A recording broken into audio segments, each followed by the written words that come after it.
नमस्कार जय जगन्नाथ लिमास किचन को आपण मानक स्वागत मुझे आपण मानक सहित जह्नी बेसर रेसिपी शेयर करने जाऊँगी। भिडटी जदि भल लगे मो चैनल को सब्सक्राइब करेंगे, वीडियो को गोटे लाइक करेंगे, भिडटी को शेयर करने जमा भी भूलें ना। चलतु आरंभ करवा प्रस्तुत प्रणाली। प्रथमे आम ये कौन कौन नहीं सामग्री चलते देखी ना। प्रथमे जह्नी जेहेतु आम बेसर बनइबा आम जह्नी तो आमको निहाती दरकार, ता सहित 2टी टमाटो आलू एवं अल्प किसी बड़ी नहीं। मसला बनवाई ये नहीं जाइए गोटे चामच सोरिष, अधा छोटा चामच जीरा एवं 2टी कंचा लंका, ता सहित गोटे रसुण को चोपा छड़े नहीं जाइए। एसबू को आम प्रथम मसला प्रस्तुत करना, तापर आम रोषे आरंभ करवा। प्रथम मसला प्रस्तुत करने रोषे करने सहज लगे। सबू जिनस प्रथम रेडी करने रोषेटा बहुत जल्दी हो जाए, ता सहित समय लगी था। ये मु सब मसला को देनी ग्राइंडर जार एवं से आवश्यक अनुसार पानी देकी चिकन करके बाटी नवा। सोरिष मसला बाटिला बेले टिके पानी अधिक आमको लगी था, ना सोरिष चिकन ही बाटी हो न था। तेणुक आप चिकन करके मसला को बाटतु जी आवश्यक अनुसार पानी देकी। प्रथमे गैस ऑन करी गोटे कड़ाई बसई नवा। से गोटे बड़ चामच देती रिफाइन तेल, आपड़ चाहिए ये सोरिष तेल व्यवहार करेंगे।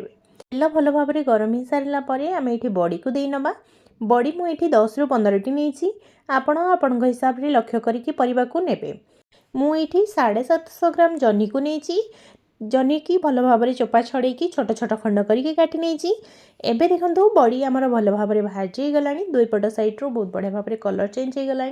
एबे आम बड़ी को गोटे प्लेट को बाहर करनवा। ଏବେ ତ ମାର୍କେଟରେ ସବୁ ପରିବା ମିଳିବା ଷ୍ଟାର୍ଟ ହେଇଗଲାଣି। ଆପଣ ନିଶ୍ଚୟ ଜହ୍ନି ଆଣନ୍ତୁ ଘରକୁ ଏବଂ ଏଇଭଳି ଥରେ ଜହ୍ନି ବେସର ରେସିପି ପ୍ରସ୍ତୁତ କରିକି ଦେଖନ୍ତୁ, ଆପଣଙ୍କୁ ନିଶ୍ଚୟ ପସନ୍ଦ ଆସିବ।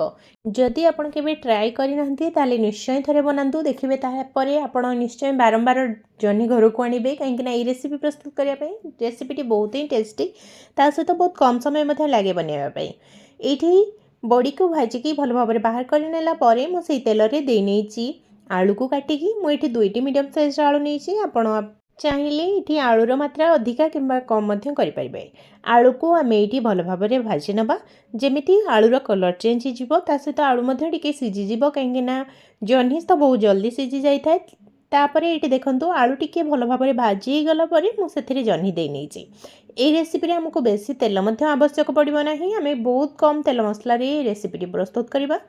आपण चाहिए ये आलू को अलग बाहर कर नहीं पारे भाजिकी, तापर जह्नी को भाजी नहीं पारे, किंतु मुझे जह्नी आलू को सांगरे भाजी नहीं, कहीं एमती टे कम तेल आमर रोषे होपाई मो जह्नी और आलू को एका सहित भाजी नहीं।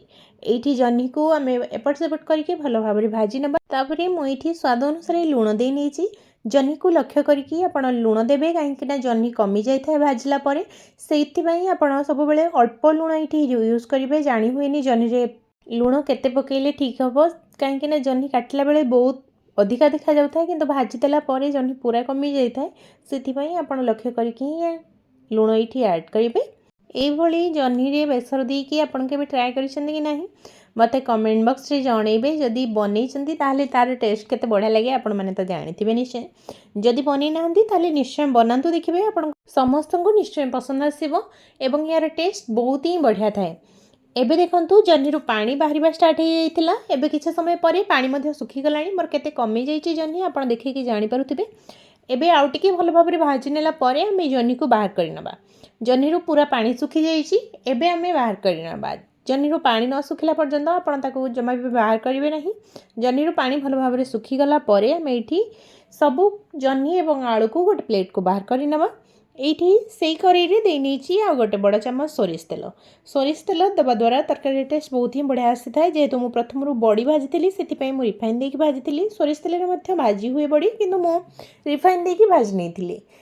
तापर ये दे नहीं गोटे चामच जीरा टिके फुटी आसला परे आमे से ऐड करी नबा सुखिला लंका। मुझे गोटे सुखिला लंका को नहीं जाइए। तापर से दे नबा गोटे बड़ साइज पियाज को छोट छोट खंड करके काटी नहीं। पियाज को आम ए भल भाव गोल्डन ब्राउन कलर है पर्यंत भाजी नवा। आपण मैंने जदि आज प्रथम थर मो वीडियो देखुथिबे ताहले मो चैनल को निश्चय सब्सक्राइब करेंगे। गाँव में ये सब रेसिपी बहुत सारा बना जाए जमी बेसर रेसिपी हो कि जेकोसी तरकारी बेसर देके बनवा ये सब बहुत ही बढ़िया लगे। गाँव में लोक मान बेसर रेसिपी बहुत ही पसंद आसी था से जेकोसी तरकारी बेसर देके भी बनाती खावाई बहुत ही बढ़िया लगे। मुझे से सब रेसिपी किसी रेसिपी आने चेष्टा करुँची आपण मान सहित सेयार करने। गाँव में किसी निरा अनुभूति गाँव में रोसई गाँव में खाइबा ये सब मुझे पहुँचाई चेष्टा करुँची जमीती ये रेसिपी बेसर पियाज आमर भल भाव भाजी जाइए। मुझे टमाटो दे नहीं टमाटो को भल भाव भाजी नवा जेपर्यंत टमाटो भल भाव सॉफ्ट हो जाए। मो चैनल बहुत सारा बेसर अलग अलग रेसिपी मु शेयर करिछि आपण माने चाहिए मो चैनल से सब रेसिपी रो वीडियो आपण माने देखि परिबे। एठी मु टमाटो दे सारिला परे सेतिरि अल्प किछि लूण दे नेछि जेतिकि हमर मसला पई आवश्यक कहीं ना आम आलू एवं जन्नी को भाजला बेले आम से लूण ऐड करथिले। एबे केवल मसला पई जेतिकि लूण आवश्यक आपण सेतिकि लूण ही देबे।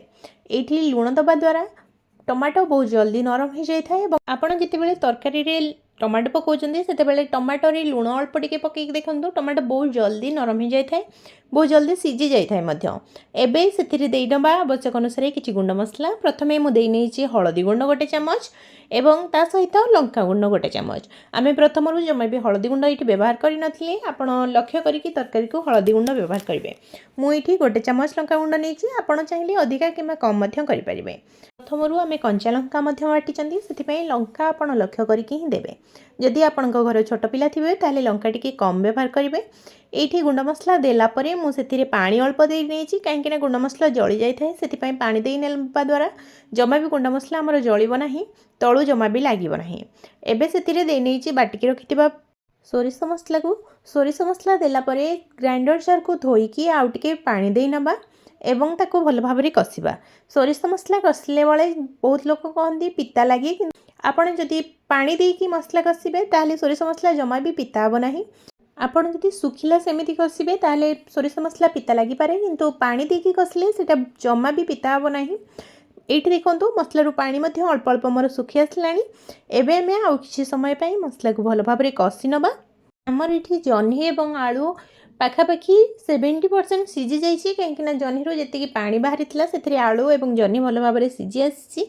एबे आमे मसला भल भाव कषि आसलानी मसलू पानी सुखी आसलानी। आप देखिए जानीपे मसला याठू अधिका कषा ना पानी मसलू कमिगला आम से देनबा जह्नी एवं आलू को जह्नी आलू को देलापर आउ टिके भल भाव मसला सहित जह्नी आलू को किछि समय पई कषि नबा। तापरे आमे सेथिरे देई नबा आवश्यक अनुसार पानी। जह्नीर ये टेस्टी रेसिपीटी आपण गरम भात सहित किंबा पखाल भात सहित जेकोसी आइटम रे भी खाई परिबे। बहुत टेस्टी बहुत ही बढ़िया लगे। पखाल सहित हेले मध्य बहुत ही बढ़िया लगिवो। आपण निश्चय गरम हो कि पखाल हो सबुथिरे बनैकी खाई परिबे। एठी मु अल्प किछि पानी दे नीची मुइठी गरम पानी दे नीची। गरम पानी दबा द्वारा तरकारी टिके जल्दी हो जाए थाए सेथि पई मुइठी गरम पानी दे नीची। आपण माने चाहिए नॉर्मल ठंडा पानी मध्य दे परिबे। ई जह्नी बेसर रेसिपी आमे जमा भी बेसी पानी रखिबा नहीं पूरा लटपटा बनिबो ई तरकारी। एबे आमे किछि समय पई कवर करि नबा आलू एवं जह्नी को आउ थरे भल भाव सीझिबा पई छाड़िबा। किछि समय सीझी गला परे एठी पानी मध्य टिके फुटी आसलानी आपण देखि जानि पारुथिबे। एबे आमे सेथिरे देई नबा बड़ी बड़ी देला परे आमे आउ थरे भल भाव गोळेई नबा एवं आउ किछि समय पई कवर करि नबा। बड़ी तरकारी रे देई सारिला परे आ 5 मिनिट पाखापाखि ताको भल भाव फुटै नबा। आपण एठी गैस रो फ्लेम को मीडियम करि नियंतु एवं तरकारी को भल भाव फुटवा पई छाड़िबा। लास्ट रे मु बड़ी एथि देली बड़ीर टेस्ट बहुत बढ़िया लगे। ता सहित बड़ी टिके बेसी भिजी न थाए सेथि पई बड़ी को प्रथम देदेले बड़ी पूरा मेल्ट हो जाए थाए सेथि पई मु एथि लास्ट रे ऐड करिछि बड़ी को। तरकारी टेस्ट एवं बहुत ही बढ़िया फ्लेवर आसीबो बड़ीर। एठी देखंतु हमर तरकारी पूरा रेडी हो जाइछि। वीडियोटी किपरि लागिला मतामत दबा पई जमा भी भूलिबे नाही। देखाबा पुणी गोटे नवा वीडियो सहित सेते बेले जाय विदाय दियंतु। रहिली जय जगन्नाथ।